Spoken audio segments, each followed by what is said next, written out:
Salut tout le monde, c'est votre fidèle serviteur Bridrain, et aujourd'hui on se retrouve pour une vidéo un petit peu plus spéciale que d'habitude. Comme vous pouvez le voir, déjà il n'y aura pas d'intro, et je vais d'abord, avant de me lancer dans cette vidéo, laisser place aux invités qui arrivent juste derrière. Coucou tout le monde, voilà, je me présente Dom Urbex du 74. Je fais cette petite vidéo pour aider mon collègue. Salut tout le monde, merci beaucoup de regarder la vidéo, j'espère que vous allez bien. Salut à tous, alors je m'appelle Lucas, j'ai 19 ans. Maintenant que vous avez vu une partie des invités, on va laisser le dernier invité se présenter. Pourquoi il a pas? Bah parce que c'est le petit comique de service.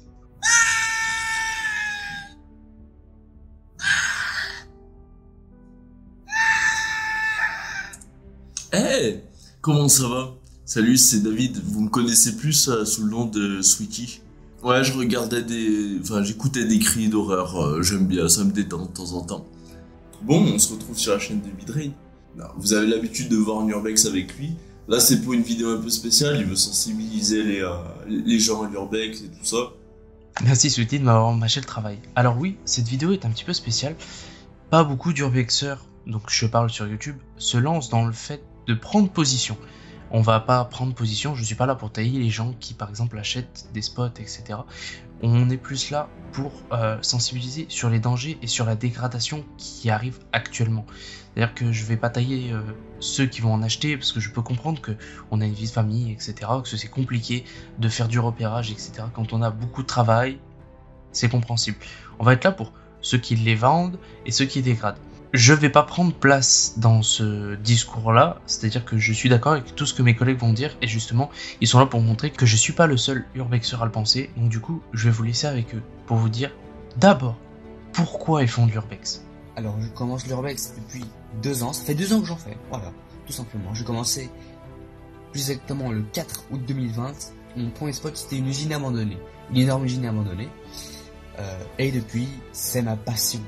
Dès que j'ai le temps, j'en fais. Si je cherche à faire de l'urbex, c'est à transmettre ma passion, à transmettre une passion à d'autres gens, et à transmettre des photos aussi, et à me sentir libre. Car quand je visite dans les abandonnés et qu'il n'y a personne, je me sens libre. Ça me permet aussi d'explorer, et de partager ça ensuite à mes proches, à ma famille, à mes amis aussi, et aussi à comprendre l'histoire du lieu, quoi. Quand il y a encore des documents dans une usine ou dans une maison, ça va me permettre de comprendre l'histoire du lieu, peut-être de savoir les raisons de l'abandon en fonction, et aussi peut-être d'avoir des infos sur les propriétaires, quoi. Pourquoi est-ce qu'ils sont partis du jour au lendemain. Donc voilà. L'urbex, après, moi je pense qu'on est un peu des explorateurs d'un monde oublié, et on est là pour faire, on va dire, revivre ce monde. Voilà, ça prend 2 minutes. D'ailleurs, je trouve le temps de faire ça et de pas faire mes propres vidéos.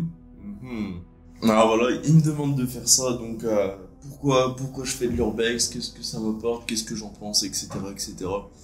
Donc pour moi, l'urbex c'est une façon de m'échapper, d'aller genre dans un autre monde, en fait, de voyager dans le temps. Pour moi, c'est une sorte de voyage dans le temps qui fait que je peux aller n'importe où. Ça m'évade, ça me permet de me vider l'esprit, de ressentir des choses aussi, d'autres choses qu'on n'a pas l'habitude de voir dans un restaurant, dans un autre truc, au boulot ou quoi que ce soit. Ça me permet vraiment de couper du monde actuel et vraiment de rentrer dans un autre monde. Donc c'est pour ça que je trouve ça cool, c'est pour ça que j'en fais, et puis avec lui surtout, parce que c'est quelqu'un qui... Enfin voilà, on a traversé beaucoup de choses ensemble, et pour moi ça paraissait logique de faire ça avec lui. Donc voilà, je me suis intéressé à ça. Enfin, on en a fait là, ça va faire plus d'1 an maintenant. Non, ça fait 1 an tout pile. Enfin, tout pile, peut-être pas, ça fait un peu plus d'1 an qu'on en fait vraiment. On en avait déjà fait avant, mais qu'on en fait vraiment. Et oui, Sweetie, tu as raison, ça fait 1 an, l'anniversaire de la chaîne est passé, on n'a rien fait du tout, on n'est pas là pour ça. Et d'ailleurs, t'as les cheveux. Bref, on va maintenant aborder la partie justement de la sensibilisation. L'urbex, c'est pas quelque chose que tout le monde peut faire ou que tout le monde a le loisir de faire, qui n'intéresse pas tout le monde aussi. Mais du coup, on a chacun remarqué des choses différentes. Du coup, je vous laisse avec mes collègues qui, eux, vont chacun soulever certains points plus que d'autres. Alors je vais passer maintenant sur le point sensibilisation, le fait de casser un urbex, de voler et de divulguer des adresses. Casser un urbex, c'est pas top, si vous pouvez éviter. Car en fait, il faut vous dire que quand vous visitez un lieu abandonné et que vous vous cassez, vous allez gâcher la visite des personnes suivantes. Voilà. Quand vous êtes dans un lieu connu, il y a toujours des personnes qui vont venir après vous. hein. Généralement, hein, c'est ce qui se passe, il y a des personnes qui viennent après vous. Et c'est dommage quand même de visiter un lieu qui est tout cassé. Voilà, donc évitez la casse. Aussi, si vous cassez et que vous pouvez prendre, là, vous risquez d'avoir de gros ennuis. Vous pouvez aller en prison, 2 ans d'emprisonnement et 15 000 € d'amende, et ça peut être plus. Si vous avez volé aussi, hein, et si vous avez fait des graffitis, voilà. Toutes ces choses-là, il faut éviter. Le vol, car le lieu appartient encore à une personne, même s'il est abandonné, hein. Et aussi, ça enlève la beauté du lieu. Quand on a un super beau lieu avec de super beaux objets, et que les objets ont disparu, bah ça va enlever la beauté du lieu. Et aussi, divulguer des adresses en public, c'est pas super. Voilà. Quand on divulgue des adresses en public, ça va faire en sorte que des personnes mal intentionnées viennent squatter, incendier, casser les lieux, et ça c'est pas super cool. Donc les urbexeurs sont souvent confondus avec des casseurs ou des pilleurs. Mais nous sommes pas là pour faire quoi que ce soit. Donc l'urbex, ça reste quand même une pratique assez dangereuse. Donc faut vraiment faire attention avec qui vous pratiquez, avec qui vous partez en explo, et surtout avec les échanges d'adresses, parce que ça court et vous faites un spot nickel, et un mois après il va être tout détruit parce que voilà, des gens qui ont cassé, volé.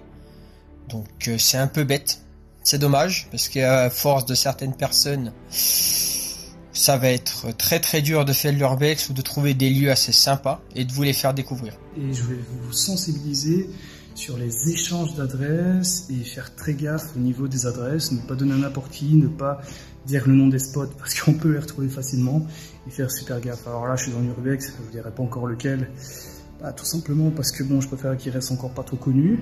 Donc là, je vous montre. Alors vous voyez les vitres qui sont pétées. Et voilà, c'est un spot qui à la base est complètement intact, il est gigantesque, il est rond. Et là, c'est tout doucement les premiers trucs qui sont cassés. Parce que je remarque que le spot, il est de plus en plus connu.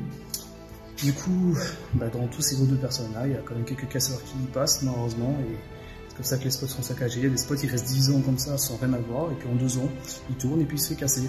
Il y a des choses que je trouve dommages, les casseurs, ceux qui dégradent les lieux.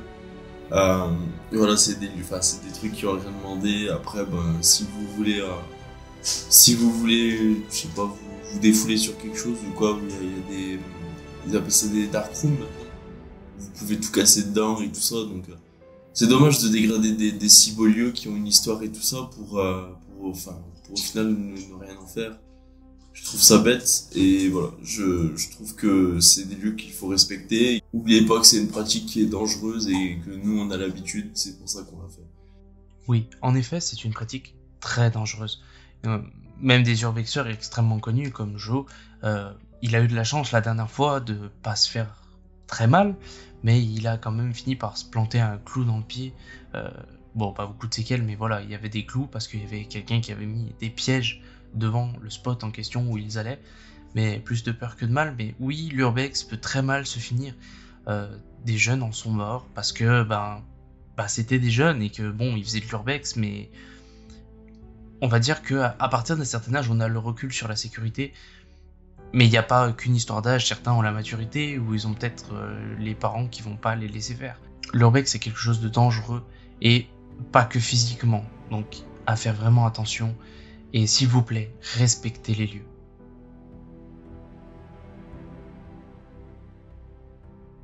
Je vous dis merci d'avoir regardé cette vidéo. Les liens de tous les urbexeurs que vous avez vus dans cette vidéo sont dans la description. Allez les voir, ils font des spots géniaux, ils font des super photos, c'est du travail. Et je vous dis à la prochaine, et cette fois-ci, pour une très belle exploration. Allez, salut! Allez, salut! Coucou tout le monde! Salut tout le monde!